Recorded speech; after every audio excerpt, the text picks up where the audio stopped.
So creative destruction, both those videos were a bit about creative destruction, which is a concept been in vogue different times. But what it means is, if you do create something, usually something has to be destroyed in that process. So when it comes to new housing and whatnot, you have to make decisions about who you displace, and are people being displaced taken care of or not, right?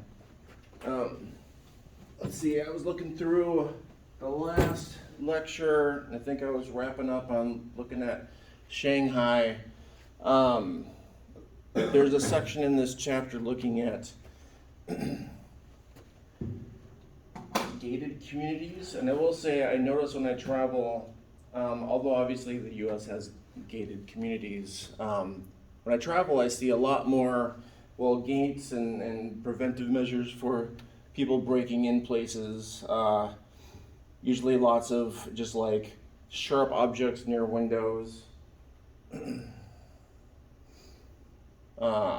Let's see, that was Shanghai. This is Macau, which is a former colony of Portugal, so the architecture is very Portuguese. Old cathedral that the ruins of which are still there in place.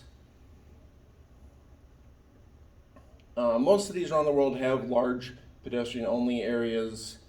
The U.S. not so much, and that's about how you could tell that most of our development happened after the automobile came about.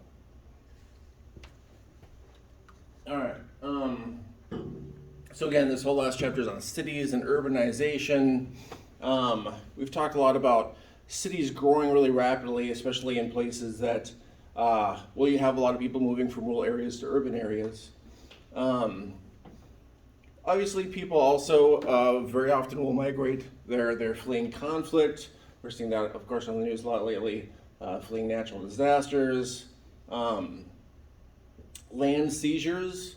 That's one of the main way that we've talked about people basically being kicked out of rural areas. You have a lot of people who will have, lived off the land. If there's a forest nearby, they've been able to sustain themselves. Well, if some entity comes in and says, actually, this is our property and you're gotta be kicked off, even if it's a population who's lived there for maybe generations, possibly thousands of years, but if they illegally, according to the legal structure of whatever country, are kicked out, very often it's because either the government or some large business will decide that the land could be used in a more profitable way. So it's like when we watch the video looking at deforestation and about how a big reason a lot of places are deforested are to turn them into agricultural for at least a small amount of time, but very often that's not sustainable. And so it will have turned out forest will have been burned down and people will have been kicked out of an area for something that might have made some money for a short amount of time, but wasn't sustainable. And we've talked a lot about shanty towns and urban developments. It's actually more common in Latin America for shanty towns to often be, through time, upgraded into actual kind of middle class housing. There's lots of areas in Latin America that, people just work hard. You have a shanty town, which is, of course, thrown together elements of what you can kind of find. And if through time they will pipe in some water, they'll hook up some electricity, they'll put in some concrete and fix a road that's near it, and all of a sudden you kind of have a middle class neighborhood. At least that's possible. That's not usually the way that shanty towns go. So many of the growing cities around the world have some major problems because, if, as I said, the population moving to them are looking for work, that means that they do not have work. And very often when they move, there's nothing immediately available. So you have some cities with half the population without a job. That pushes a bunch of people into the informal economy, which can sometimes be, things that are against the law. Housing cannot be built fast enough. As you saw, we talked before about China having very managed growth. And they've actually done a better job at not having shanty towns in lots of other places, but as we saw in that video, still more than zero destruction is involved in the building of new housing. Primate cities, if you remember what primate cities means, that's if you have a country that has kind of one main city that is the city that everything goes through. So that when populations move from rural areas, in the United States, if people want to move to a city where they could find a larger range of jobs outside of just agriculture, there's actually many cities to choose from, right? Whereas in the rest of the world, there might just be, like I said, one main city called a primate city. And so everyone will move to that city. And that city just will not have the resources or the jobs. There's some more pictures of urbanizations in different areas. This is what I would call the informal economy, or at least an example of it. And one of the interesting things that I noticed this last weekend, I went to Portland, and the book paints a picture of shanty towns or people begging for money as a thing that's in other countries, but there's a ton of this that goes on in the U.S. People have probably seen when I was in Portland, there are these huge tent cities that are put up, not dissimilar to what we have over here by the highways sometimes, where we have a lot of homeless populations, and they'll tend to cluster together, sometimes for mutual protection.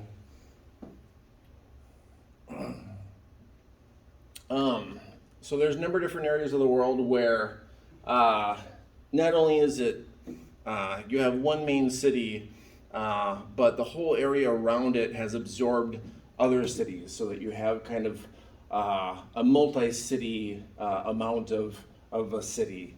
Megalopolis is what it's called. As you can see, we have a few around the world, and as you notice from this map, I'm sure you could see that quite a few of them are in Asia, right? These are not to be confused with world cities, which is a topic that comes up later in this chapter. Let's see, I think I've talked about the transition of different types of transportation through time, how they changed urban development. Yeah, and our video did a good job, I think, talking about urban sprawl and whatnot. But in a nutshell, when societies switch over to being very car-centric, all of a sudden that changes the design of everything, because everything wants to be designed to work with cars, right? So usually what that meant classically is you have these gigantic parking lots around shopping centers, often much more parking than a place will actually need, but very often these old shopping centers were put in when land wasn't at such a premium. But then we have the transition of things, to drive through this and drive through that, the drive-in movie, hotel switching to a motel because it's a motor hotel.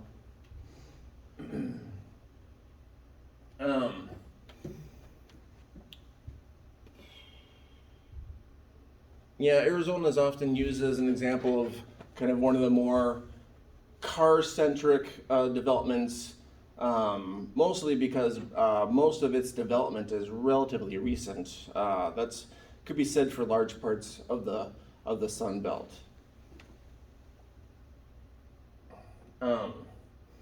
We haven't come to Urban Heat Island yet, but I will say I lived in Arizona for a while, and the Urban Heat Island in Phoenix was a real thing. You would have within the city, it'd be 20 degrees hotter than just a little bit outside of the city, over by the hills and whatnot.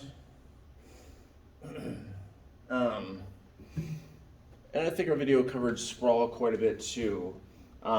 Sprawl just being considered in general use of resources such as good land that could be used for agriculture, and the spreading out of development makes it so that every single little thing that you need to do, you need the car, right? So rather than being able to walk down to a local shop, you got to get in your car, you got to go drive to someplace. This drives up, of course, the amount of oil and gas that we all use. Takes up a lot of resources. It's rare that places have a kind of larger planning authority where they can make it so that development is required to be denser. We actually have the Metropolitan Council here in the Twin Cities, which is a very unique organization. Like I said, very rare, but it's one of the things that's keeping growth as much as it can more central and redeveloping instead of green fields, brown fields, areas that often have, like defunct industrial uses that are just being empty. A lot of those, the state will pay to kind of do some environmental cleanup, try to keep development more within the city.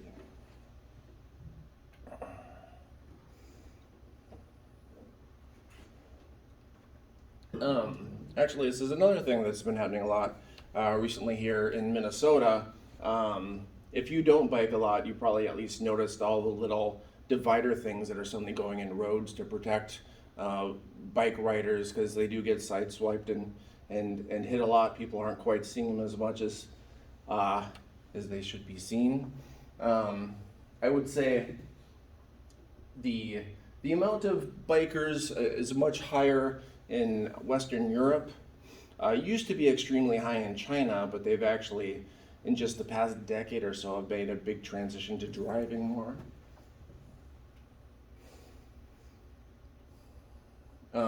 But these little rental bike things that are kind of increasingly popping up here and there, I don't know if you've seen them if you're out and about.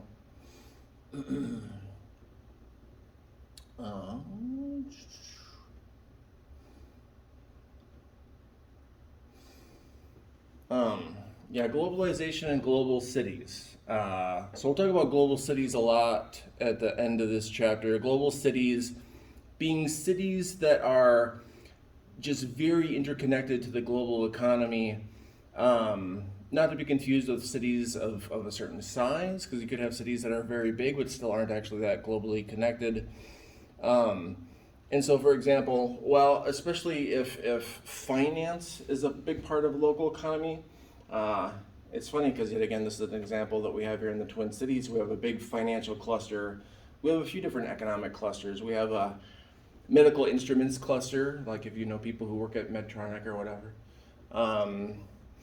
Well, another one of our clusters is actually business and finance. That's why the main big buildings downtown, those are all financial buildings. The Dakotas have attempted to take some of the banking business from us, but they just don't quite have the population to really take it off. I mean, Wells Fargo is their base is over there, but they do most of their business elsewhere.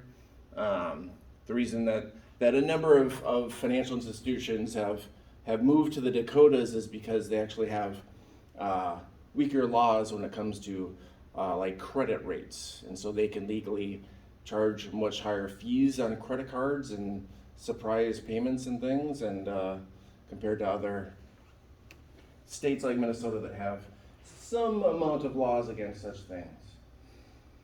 Top 25 global cities, and this is of course changing through time. There was a time that really it would be only European countries that would count in this as far as being really interconnected globally.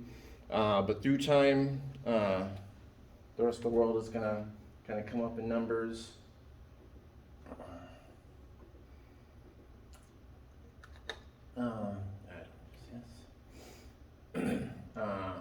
This is a map that's not in the book, looking at a wider definition of global cities. So you could see that they're not just the alpha ones, but the ones that are more up and coming, beta and gamma global cities. And like I said, you can see that there's plenty in Western Europe, and that's kind of traditional as far as global cities, and a fair amount in the US, of course, but an increasing number in the rest of the world. I'm very curious to see, well, how the pandemic and war and things happening the past couple years will affect all this, because there's been, for example, India there you see has several global cities, but they've actually cut off the ability of China to invest in India. They've done these kind of very light uncoupling from globalization, and a number of other countries have done a similar thing just because they don't want to be vulnerable to future supply shocks. They want to, many of these countries already wanted to generate more manufacturing within their own countries and have less stuff imported in and make more of their own stuff. And so all the supply chain problems led to a lot of countries leaning into that even more so, because it felt that it would be also local boosterism for local companies and businesses, as well as a bit of a safety and security from global threats kind of a thing. When we're deciding if a city is a global city, they'll often look at the headquarters that are all located in that city, and then they'll look at, well, what are all the other countries and places that business does business with, and so go through numerically and statistically, you find out that, well, places are very, very interconnected. This is just a little chart looking at how interconnected Shanghai is to the rest of the world. And you can see there's a number of places that it's very closely economically tied to places that are near it, but very much so to places that are very far from it. Right? Compared to a country like Johannesburg, which isn't quite, is it on the borderline of being a world city? Well, it's definitely interconnected with lots of places, but also they tend to be places that are near itself. It doesn't have as much international trade as, say, a city like Shanghai. I was mentioning gated communities earlier. This is something that has been increasing through time here in the U.S. as well as the rest of the world, especially as large amounts of unemployed people moving from rural areas into cities allow them go to the cities with the hopes of being able to find work. And since so many of them don't, they'll have to often turn to lots of different things to make money. Sometimes that is crime, and so some places can become more dangerous. And the wealthy already, to some extent, exclude themselves from places where they might be at risk. And what happens through time is we're seeing the big classic examples are often in India, because you'll have extremely rich people living by extremely poor people. Very often, lots of places there's like an in-between areas. You have middle class areas, and although the middle class is growing in a place like India, it's not growing fast enough. Fast, partially because, as we talked before, the caste system has kind of locked people into different occupations, right? Just a picture from the book of a gated community. That's what they look like. They look like places with gates.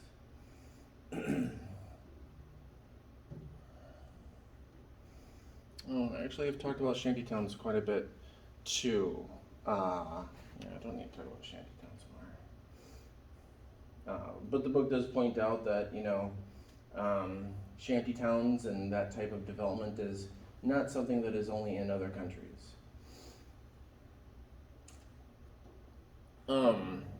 So when it comes to the environment and thinking of sustainability, one of the examples the book looks at as far as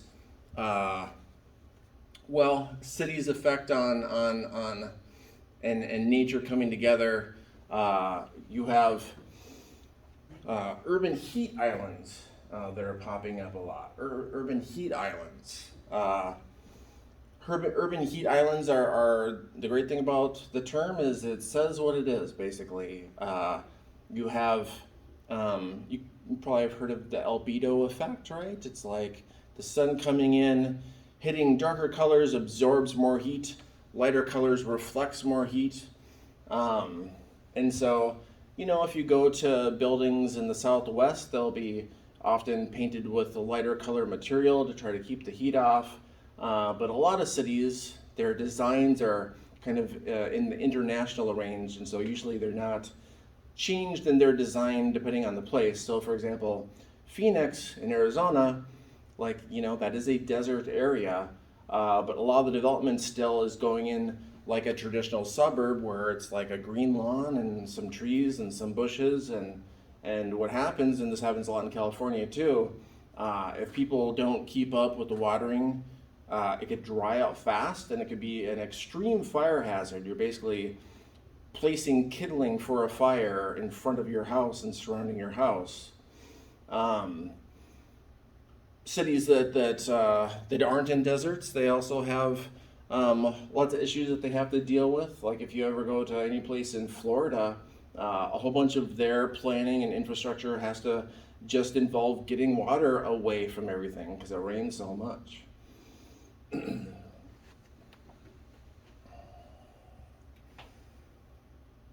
Urban heat island. Right, so the sun rays comes in. Cities are designed not to dissipate heat, if anything, to retain heat. And there are different elements of our landscape that,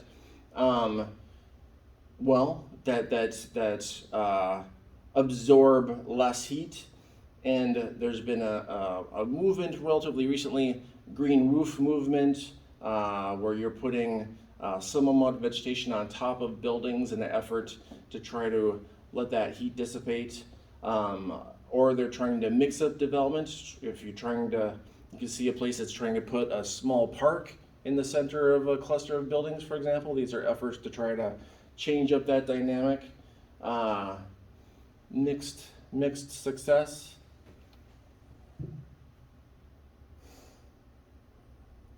All right, so Tokyo, Japan, place that's going to get a lot of sun.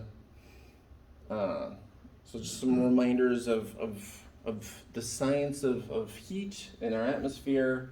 Probably went through this stuff before, but so the sun's rays are shortwave radiation. Coming from the sun, when they hit the surface of the earth and they bounce off, they're then long wave radiation.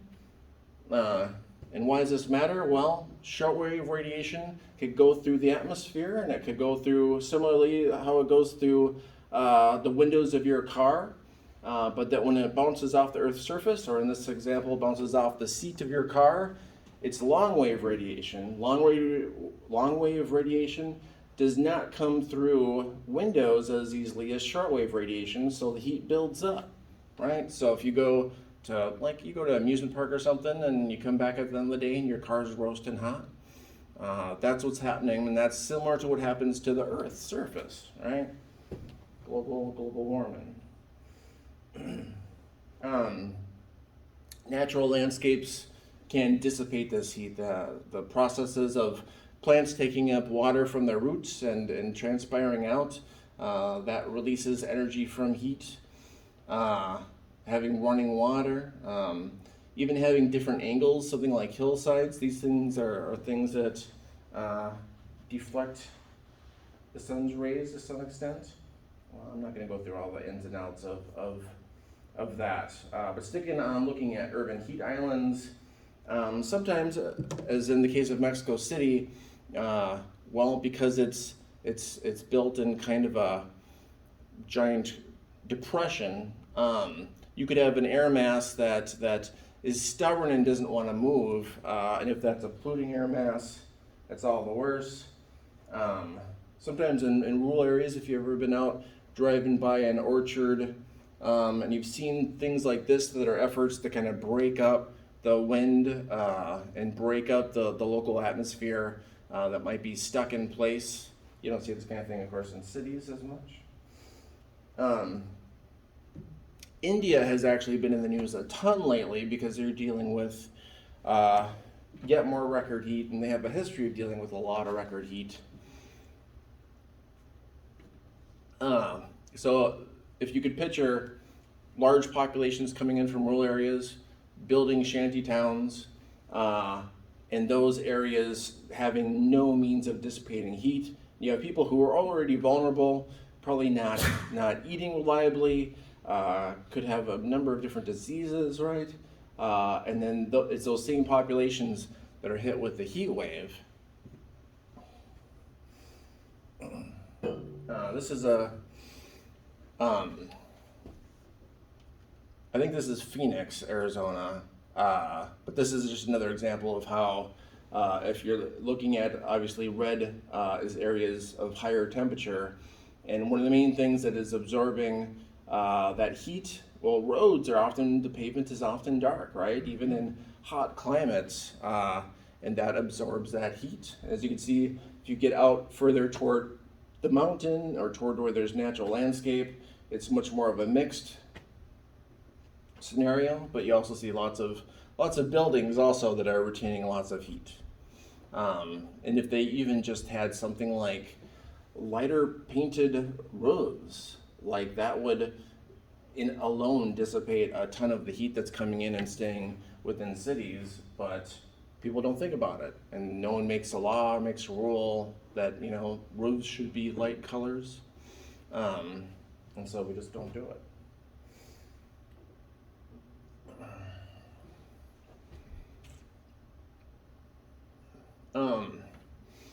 The other thing I've noticed when I've traveled is how much many cities they're structured just to get enough water to them. Not as big of a problem that we really experience here in Minnesota. A good amount of groundwater usually, but of course the West, as I'm sure you probably have heard, is in a very long-term drought that continues to go on.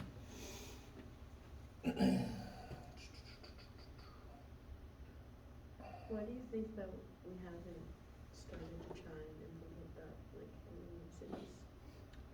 cities? Didn't do what? Like paint lighter roads and like think about water runoffs and... Well, there's a lot of people in the country who don't want rules of any kind on businesses, and those same people, I don't know if we could even get them to agree that an urban heat island is an actual thing, It's one of those things where it's like, well, you could take the temperature in the center of a city and, like look at a heat image and you could tell, and you could go there and tell what areas are hot or not.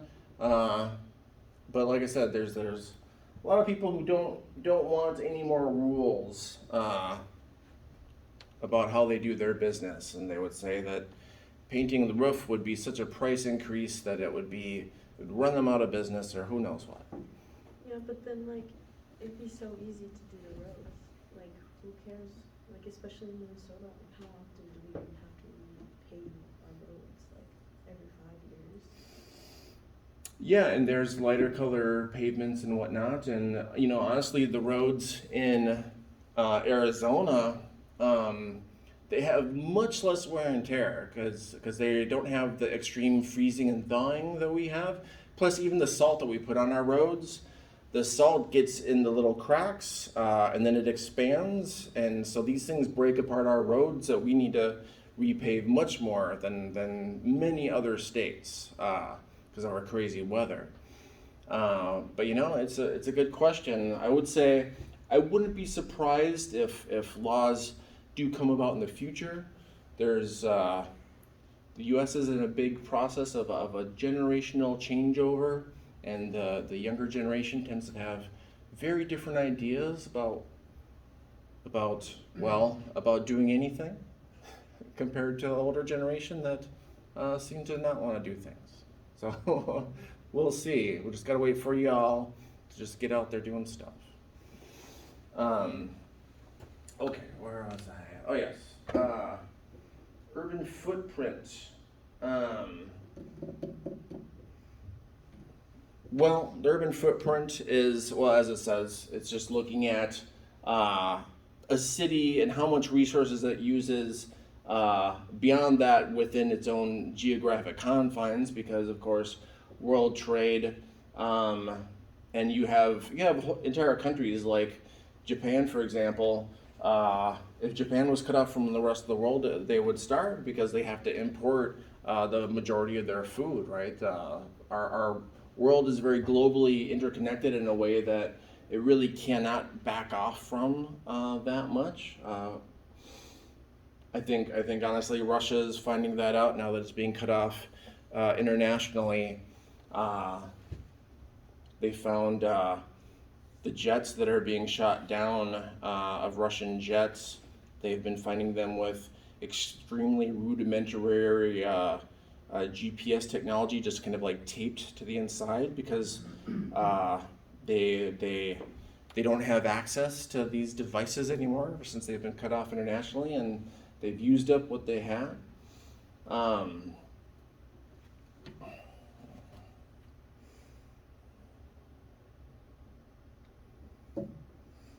um, I would say mixed with things like urban heat island. One of the things that cities are really facing in the future is um, sea rise. And one of the main things about sea rise is not just obviously water that's going to be inundating places, but what they're finding is that the water underground kind of comes in first, and so you'll have areas where the vegetation is kind of starting to wither and die, and they're wondering why, because it doesn't seem like the sea is coming in, but the salt, the salinity is seeping in through the ground.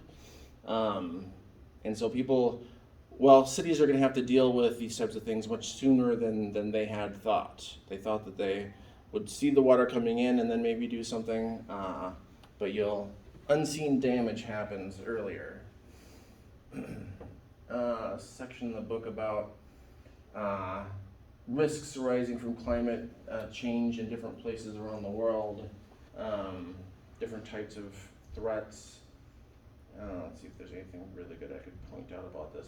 I mean, because this is divided up by region, and some regions just have more of some things and less than others. Obviously, regions that have more deserts are going to have more problems with water needs.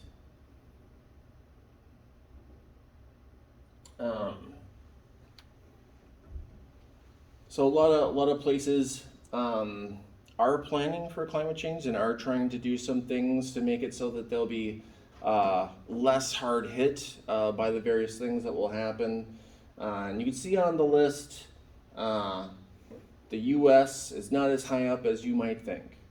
The U.S. Mostly doesn't want to do much at this stage. The rest of the world, world average without the U.S., will do quite a bit more.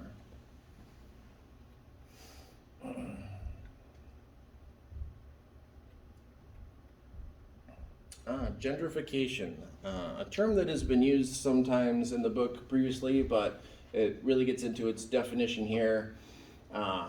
Gentrification, it's the classic case of usually the scenario is you have a deteriorating area. The classic example of why this trend emerged in the 1970s is because when the suburbs were first emerging and people were moving out of central cities and moving out to the suburbs, people left behind in central cities were often people who couldn't afford to move, so it was kind of the poorest of the poor who were in those areas, and a lot of areas emptied out, right? And I would say there's whole sections that have been demolished and whatnot. Well, there was an effort by a lot of different people who kind of personally wanted to see if they could kind of fix up these different areas, right? And it's a double-edged sword because it's better to have areas fixed up than not fixed up. But then also, if you have a whole bunch of people coming into an area that's low income, and they put in very fancy shops and whatnot, raising the property values, all of a sudden the poor population who live there can't afford it anymore.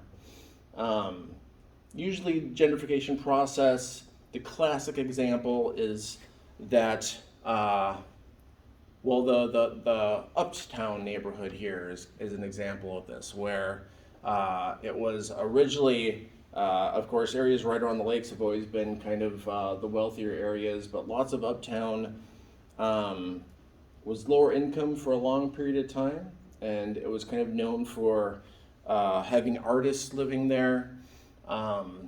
And well, artists were living there because it was cheap and it was also relatively central. And then what happened through time is people wanted to open up nice little shops that would be connected to the arts. They wanted to kind of capitalize on the kind of vibe of uptown. And through time, enough money was invested in that area that now it's not really a place where low-income people can live. A lot of the artist types who made it what it is can't afford to live there. Many have moved to different areas, and some of those areas start gentrifying.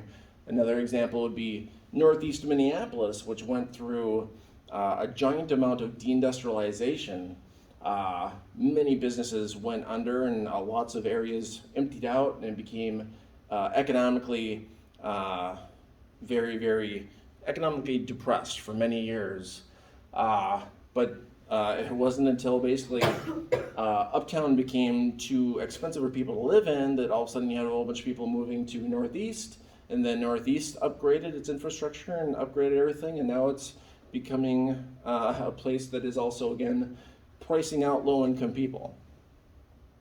The interesting thing actually about northeast Minneapolis is they very specifically wanted to copy the uptown model. They very specifically were like, let's get in some artist stuff here, let's get in some little showrooms, and let's have some tax breaks for some artist communities or events.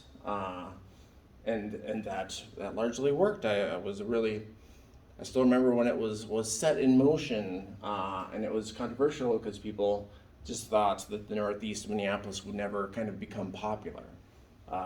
Just felt it was too full of old post-industrial garbage and refuse. But it came around, fixed right up.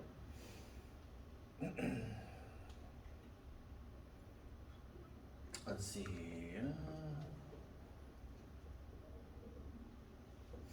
Yeah, oh, I guess I didn't say gentrification is often very strongly encouraged by local governments. You stick with the example of northeast Minneapolis, where they wanted that tax base. They wanted people who had incomes to be moving into their area, because when people did move out, when we had all the people moving out to the suburbs from the central cities, all that income went with them, and so since the schools are funded by local taxes and whatnot, all the schools suddenly had zero or close to zero budgets. The 70s and 80s are a real tough time for a lot of central cities, because people moved out who had money. Gentrification has brought people in, and so a lot of places have been able to fix up their schools. There's a number of areas. I don't know if you guys know the Dayton's Bluffs area over here in St. Paul. That's an area that they've been kind of trying to gentrify for quite a while. In fact, if you move into that neighborhood and you have children who are school age, they'll give you a special deal on affordable housing because so many students moved out and left that the schools. They don't want to close the schools, but the schools are technically too big for how many students they have. And this effort has had mixed success, I think, because Dayton's Bluffs is still like kind of a little further out for people who want to live in the central city. That doesn't feel that central to them. But Dayton's Bluff, that's classic deindustrialization. That is where 3M had all kinds of plants, and there was a Ford factory over there, and there was all kinds of industrial stuff over there. In fact, there are lots of great, big, beautiful houses because a lot of people had money who were running those industries, and then it emptied out. And like I said, it's mixed. Some people have moved back there, and there's been some money that's reinvested, but not a ton. But I recommend Dayton's Bluffs if you ever want to look it up. kind of historical area of the Twin Cities. Let's see, I did talk about this stuff already.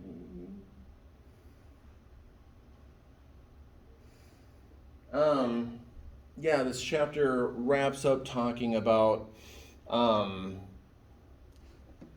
cities that are doing crime prevention through environmental design. So this is a picture from the book where the chairs are designed specifically so you can't lay down. I'm sure you've probably seen this increasingly in different places. Surfaces are made so that if someone is transient, if someone doesn't have a place to go and they want to just kind of hang out somewhere for a while. Crime prevention through environmental design is actually a very useful thing in lots of places. So I'll give you an example. Most malls,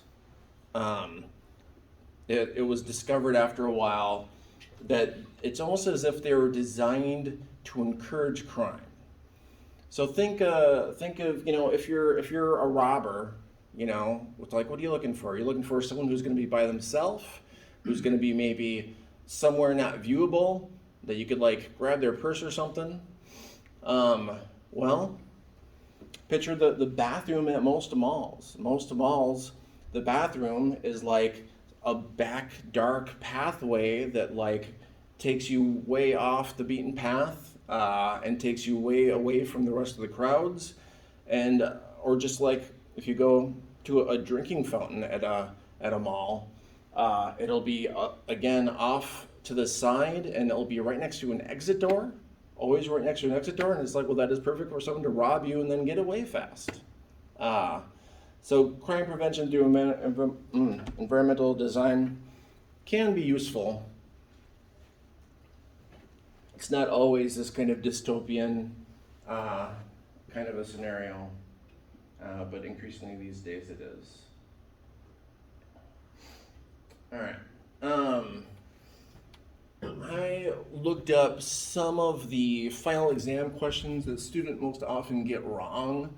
So I thought we'd go through some of them and just kind of like, I don't know, get you guys ready for that final exam. Because it's going to be stuff from the whole last half of the book, not stuff from the very beginning of the book. At least I didn't copy over very well. So I'll just read through some of these and make sure we're all on the same page. Which U.S. geographic feature perceived as worthless swampland in 1928 had become perceived as endangered wetlands by 2000? So we're looking through those. Who thinks it's New Jersey Meadowlands? Who thinks it's the Great Lakes? Who thinks it's the Florida Everglades? Y'all read. That's one of the ones people get wrong. All right. Which type of military action attempts to systematically destroy a country or a region's natural resources? Who says scorched earth? Who says nuclear option? Who says salt mining? Who says rimland destruction? Oh, there's mixed answers there. Well, it's only in like one sentence, but it's scorched earth. Scorched earth. Which can include lots of things. But scorched earth is an effort to make it so that people cannot sustain themselves on a piece of land. So even if they want to defend it, they just can't. They don't have any resources. Well, each one of these is going to format itself in a different way. All right. The idea that states can enforce or ignore sovereignty claims despite actual state boundaries is called, who says effective sovereignty? Who says globalization? Territoriality? Federalism? It's effective sovereignty. I would say the term effective before things is kind of a big thing in academia, because usually things will define a thing categorically in ways that aren't how they're used. So if if you say effective this, it's like effective demand, right? It's like, well, there may be high demand for the latest computer, right? But effective demand, do I got enough money to buy that? Because otherwise it doesn't, it's not demand that works, right? So effective sovereignty is another term often used is actually existing. Let's say actually existing before a thing. Oh yeah, okay. In general, successionist movements tend to be located in urban centers, liberal or progressive strongholds, the periphery, wealthy districts. All right, you guys did get that one, the periphery, the periphery. Usually because if you recall, empires, they're taking resources from the periphery and bringing them to the core of the central area, right? That's kind of the purpose of empire. And so people in the periphery feel ripped off because they're just being stolen from usually.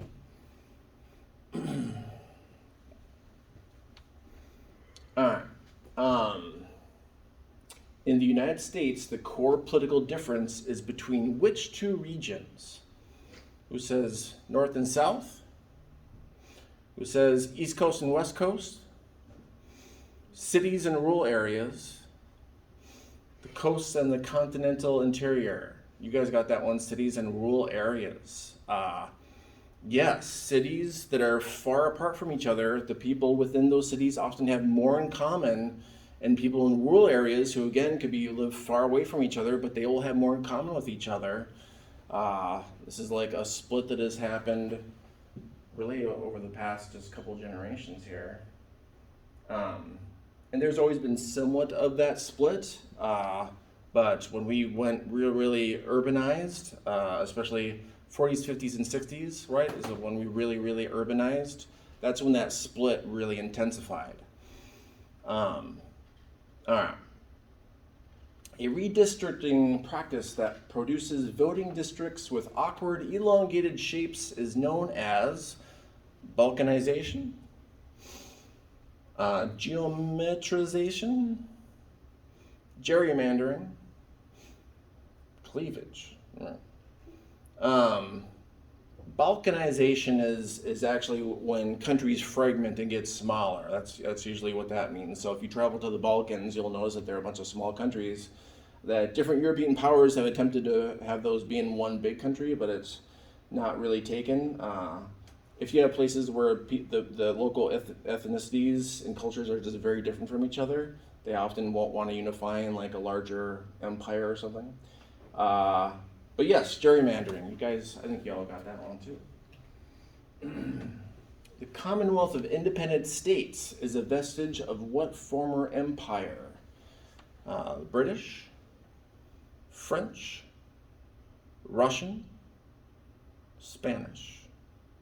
Seems like it was mixed. It is a very kind of a generic term, but this specific term is from the former Russian Empire.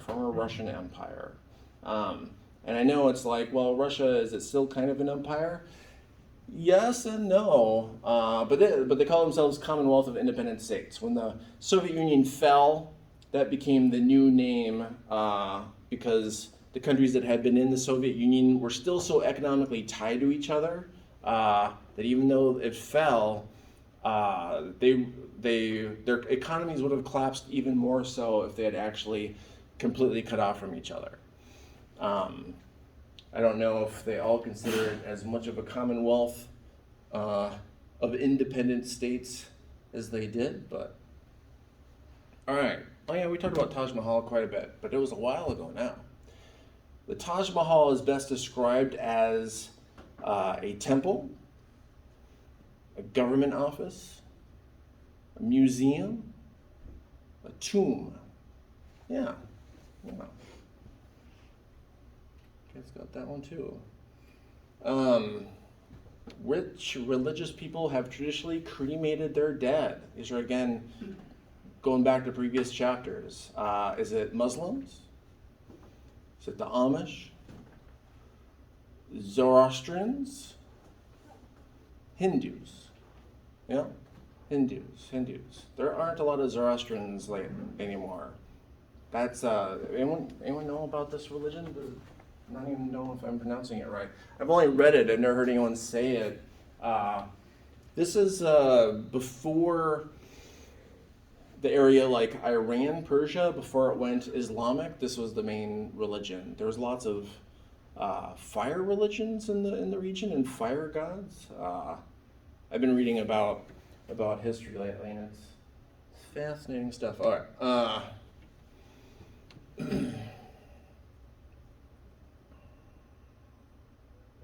Oh, okay.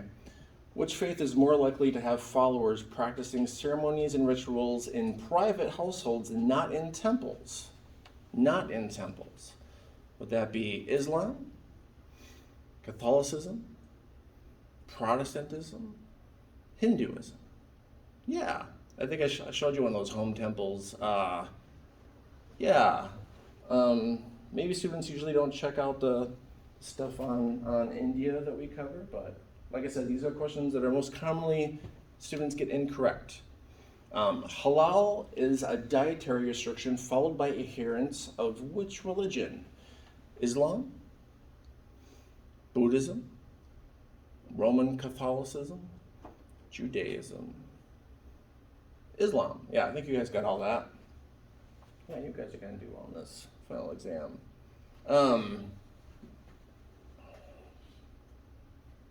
Oh, yeah. In some parts of the world, especially in much of Europe, adherence to religion has declined, increasing the number of pagans, nuns, Wiccans, shamans. Well, fair guesses, but nuns. Nuns is the category mostly because when people are filling out these census forms, they're like, well, I don't know if you're an atheist, what do you put for religion?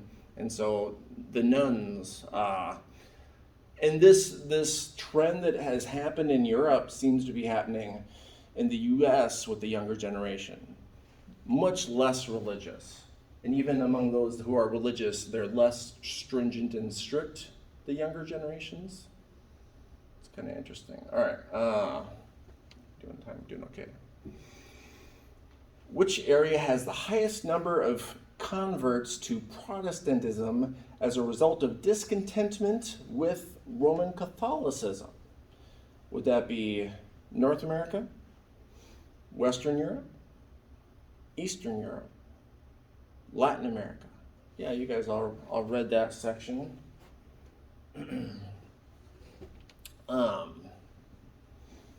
Which group is most vulnerable to the health effects of pesticide use on farms in the United States? Would it be rural homeowners, field workers, farm owners, consumers? See, I think students might get this wrong because they're all affected, right? But it says who's the most vulnerable? And you're all right, field workers, right? Most vulnerable to pesticide use. All right, you're doing good. Oh yes. The high intensity of land use in Western countries comes from massive investments in migrant labor flows, protective fencing, machines, fertilizers, and pesticides, organic farming techniques. Looked like you were all right.